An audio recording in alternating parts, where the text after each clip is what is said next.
नमस्कार. श्री स्वामी समर्थ. सर्वांचं आपल्या चॅनलवर खूप मनापासून स्वागत आहे. स्वामी महाराज तुमच्या सगळ्या चांगल्या इच्छा पूर्ण करो. स्वामींच्या कृपेने तुमचा आजचा दिवस शुभ जाऊ ही स्वामीचरणी प्रार्थना करते मी आणि आपल्या आजच्या व्हिडिओला सुरुवात करते. तर आजचा व्हिडिओ खूप खास आहे भक्तांसाठी, ज्यांच्या घरामध्ये सतत तणाव, भांडण, गैरसमज, भीती, मनाची घालमेल वाढलेली आहे. काय करावं सुचतच नाही आहे आणि मनामध्ये एकच प्रश्न येतो आहे की स्वामी आता तरी मार्ग दाखवा. भक्तांनो, स्वामी समर्थांनी आपल्या भक्तांसाठी एक अतिशय शक्तिशाली मंत्र दिला आहे, ज्याला आपण तारक मंत्र म्हणतो. तारक मंत्र म्हणजे काय? तर तारक मंत्र म्हणजे संकटातून तारणारा, अडचणींमधून बाहेर काढणारा, मनाला शांत करणारा आणि घरातील नकारात्मकता कमी करणारा मंत्र. आणि आज मी तुम्हाला सांगणार आहे स्वामी समर्थ महाराज यांचे तारक मंत्राचे तीर्थ आपण कसे बनवायचे, 3 दिवसाचे अनुष्ठान कसे करायचे, कोणते नियम पाळायचे, कोणत्या चुका आपण टाळाव्या, हे सगळं मी तुम्हाला इतकं सोपं, सलग आणि नैसर्गिक भाषेमध्ये सांगणार आहे की तुम्ही व्हिडिओ पाहूनच लगेच सुरुवात कराल. आणि बघा, आता उद्या गुरुवारसुद्धा आहे, तर गुरुवारपासूनसुद्धा तुम्ही या सेवेला सुरुवात करू शकता. एक गोष्ट आधीच स्पष्ट सांगते की हा मंत्र म्हणजे जादू नाही, पण श्रद्धा, नियम, सातत्य आणि स्वामींवर तुम्ही जर विश्वास ठेवला तरच हा मंत्र काम करणार आहे. स्वामींची कृपा निश्चित तुम्हाला अनुभवायला मिळणार आहे. अनेक भक्तांच्या अनुभवामध्ये सांगितलं जातं की 3 दिवसात घरातील तणाव, भांडण, भीती, मनाची घालमेल आणि त्याच्यासोबतच बघा, काही भक्त तर असेही म्हणतात की आमच्या घरामध्ये 99% शांतता आली आहे. आता यात किती सत्य, किती अनुभव हे प्रत्येकाच्या श्रद्धेवर अवलंबून असते. पण सेवा योग्य पद्धतीने आपण जर केली तर मनाला आधार, घराला सकारात्मकता आणि वातावरणाला शांती मिळते, हे नक्की. चला मग सुरुवात करूया. तारक मंत्र म्हणजे काय? भक्तांनो, तारक मंत्र म्हणजे स्वामी समर्थांनी भक्तांसाठी दिलेला असा मंत्र जो संकटामध्ये धीर देतो, भीती दूर करतो, मन शांत करतो आणि सर्वात महत्त्वाचं आपल्या घरातील नकारात्मकता कमी करतो. तारक मंत्राचा सर्वात सोपा आणि सर्वाधिक वापरला जाणारा मंत्र आहे श्री स्वामी समर्थ. हा मंत्र उच्चारायला सोपा आहे पण प्रभावाने अतिशय मोठा आहे. काही भक्त विशिष्ट तारक मंत्र असे षटाक्षरी इत्यादीही जपतात, पण या सेवेमध्ये तुम्ही श्री स्वामी समर्थ हा मंत्र जपला तरी चालतो. आणि तारक मंत्र तुम्हाला माहितीच आहे की कोणता आहे. निशंक होई रे मना, निर्भय होई रे मना, प्रचंड स्वामी बळपाठीशी नित्य आहे रे मना, हा आहे तारक मंत्र. तर कारण बघा, स्वामींचं नाव हे सर्वात मोठं कवच आहे. आता आपण पाहूया 3 दिवसाची सेवा आपण कशी करायची आहे. भक्तांनो, ही सेवा खूप सोपी आहे, पण एक लक्षात ठेवा, सोपी आहे म्हणून हलकी घेऊ नका, कारण की नियम जर आपण पाळले तरच परिणाम चांगला येतो. पहिला भाग म्हणजे संकल्प आपण कसा करायचा. संकल्प म्हणजे स्वामींना मनापासून सांगायचं आहे की मी सेवा श्रद्धेने करत आहे. संकल्पासाठी तुम्हाला फार मोठं काही लागत नाही. तुम्ही देवघरामध्ये किंवा स्वामींच्या फोटोसमोर बसायचं आहे. समोर तुम्हाला एक नारळ ठेवायचा आहे, थोडी खडीसाखर ठेवायची आहे, इतकं पुरेसे आहे.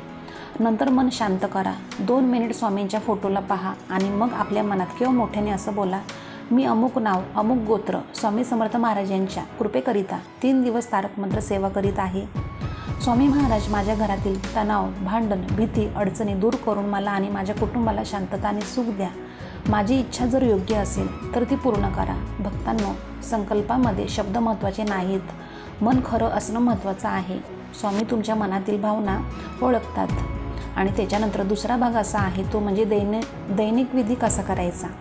ही सेवा 3 दिवस सलग करायची आहे. दररोज शक्यतो एकाच वेळी सकाळी किंवा संध्याकाळी तुम्हाला जे शक्य असेल ती वेळ तुम्ही निवडायची आहे. पण वेळ बदलू नका, कारण सातत्य हेच या सेवेतलं सर्वात मोठं बळ आहे. आता विधी कसा करायचा. सर्वात प्रथम देवघर स्वच्छ ठेवा. स्वामींच्या फोटोसमोर दिवा लावा. तांब्यात स्वच्छ पाणी घ्या आणि त्या तांब्यावर उजवा हात तुम्ही ठेवायचा आहे. मग मंत्र जपायचा आहे. किती वेळा जप करायचा? तुम्ही 11 वेळा किंवा 21 वेळा जप करू शकता. भक्तांनो, जप हा मोठ्याने करा, कारण या सेवेमध्ये मंत्राचा उच्चार, आवाज, कंपन याचा परिणाम घराच्या वातावरणावर होत असतो. अनेक भक्त मानतात की मंत्र काय, श्री स्वामी समर्थ फक्त इतकंच. पण मनापासून घाई नको, चिडचिड नको आणि फोन हातात घेऊ नका. बघा, स्वामी आणि तुमचं मनात कोणतेच वाईट विचार आणायचे नाही.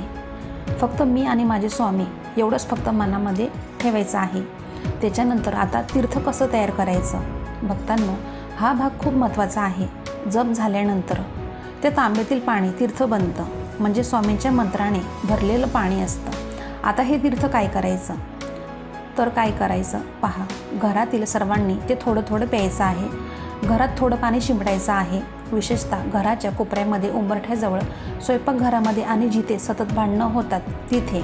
आता काही भक्त विचारतात की माझा नवरा किंवा माझी सासू, माझी मुलं तीर्थ पिणार नाहीत, मग काय करावं?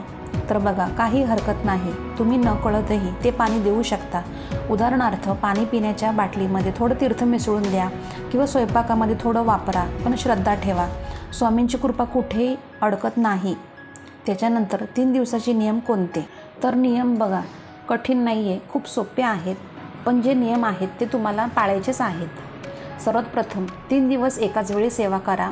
शक्यतो सकाळी किंवा संध्याकाळी शांत वेळ निवडा. जप करताना घराचा मुख्य दरवाजा थोडासा उघडा ठेवा, कारण ज्यावेळेस आपण कोणतेही मंत्र जप करतो, सेवा करतो, त्यावेळेस बघा आपल्या घरामध्ये सकारात्मकता ऊर्जा घरात प्रवेश करत असते, अशी श्रद्धा आहे. आणि जप करताना मनामध्ये वाईट विचार नको आहे. हे नाही झालं तर काय, अशी भीती नको. स्वामींवर विश्वास ठेवा.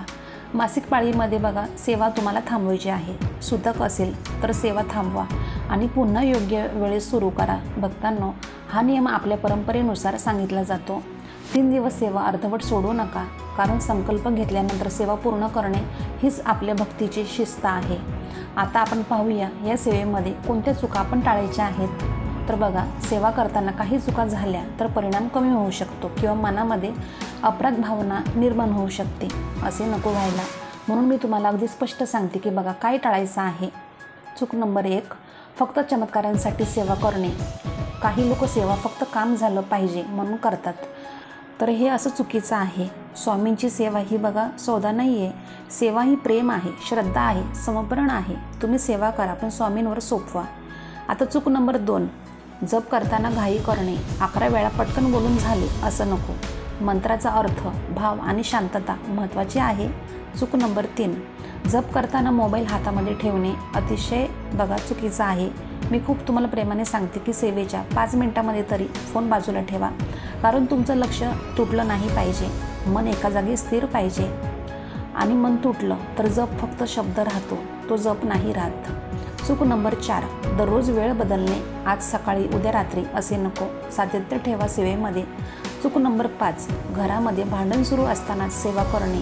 जर घरात मोठे भांडण सुरू असेल तर आधी शांत व्हा तुम्ही. किमान 10 मिनटं शांत बसा, मग सेवा करा, कारण जप हा शांत मनाचा असतो, घाई करून नसतो. चूक नंबर 6, तीर्थाचा अपमान करणे.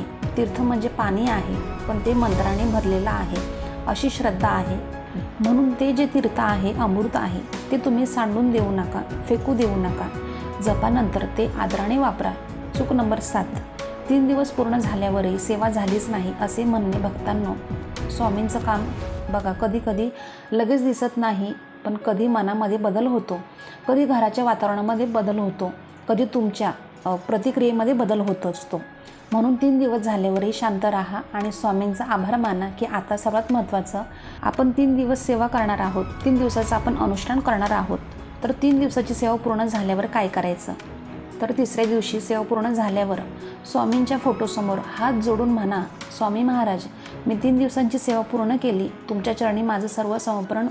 माझ्या घरामध्ये शांतता, प्रेम, एकोपा वाढवा. आणि त्या नारळ खडीसाखरेचं काय करायचं? तर खडीसाखर प्रसाद म्हणून घरात वाटू शकता, नारळ देवघरामध्ये ठेवू शकता किंवा मंदिरामध्ये अर्पण करू शकता. तुम्हाला जे शक्य असेल ते करा. आता मी तुम्हाला या सेवेमागचं एक छोटंसं भावनिक सत्य सांगते. घरात भांडण का होतात? कधी कधी कारण मोठे नसतं, पण आपल्या मनामध्ये बघा साठलेला तणाव, भीती, अपेक्षा, दुखावलेलं मन असतं आपलं, हे सगळं एकत्र येतं आणि मग छोट्या गोष्टींवरून सुद्धा मोठं भांडणं होत असतं. तारक मंत्र सेवा ही घरातल्या लोकांच्या मनाला थोडं शांत करतं आणि तुमच्या बोलण्यामध्ये सुद्धा गोडवा निर्माण होतो. म्हणजे काही गोष्टी असतात त्या आपल्या चुकीच्या होतात, तर त्याच्यामध्ये बदल होतो आणि तुमच्या मनामध्ये धीर येतो. आणि स्वामींची कृपा असेल तर आपली परिस्थिती जी काही असते ती बदलते. म्हणून भक्तांनो, सेवा करताना एक छोटं काम अजून करा. 3 दिवस शक्यतो कोणाशी कठोर बोलू नका, भांडण टाळा, एकमेकांना माफ करा, कारण स्वामींची कृपा तिथेच टिकते जिथे प्रेम टिकतं. आता शेवटी या सेवेमुळे काय फायदे होतात ते आपण जाणून घेऊया. अनेक भक्तांच्या अनुभवानुसार बघा, मन शांत होतं, भीती कमी होते, घरातले वाद कमी होतात, नकारात्मकता कमी होते आणि घरात सकारात्मकता ऊर्जा वाढते आणि स्वामींची उपस्थिती जाणवते. आणि काही भक्त असेही सांगतात की 3 दिवसात आमच्या घरात इतकी शांतता आली की आम्हालाच आश्चर्य वाटलं. भक्तांनो, हे सगळं अनुभवावर आधारित आहे. तुमचा अनुभव वेगळा असू शकतो, पण श्रद्धेने केलेली सेवा कधीच वाया जात नाही. आणि स्वामी महाराज आपल्या भक्तांची परीक्षासुद्धा खूप घेत असतात आणि आपल्याला ते फळसुद्धा लवकर देत असतात. तर स्वामी समर्थ महाराज यांचे नाव म्हणजे शक्ती आहे आणि तारक मंत्र म्हणजे आपल्या संकटातून तारणारा मार्ग.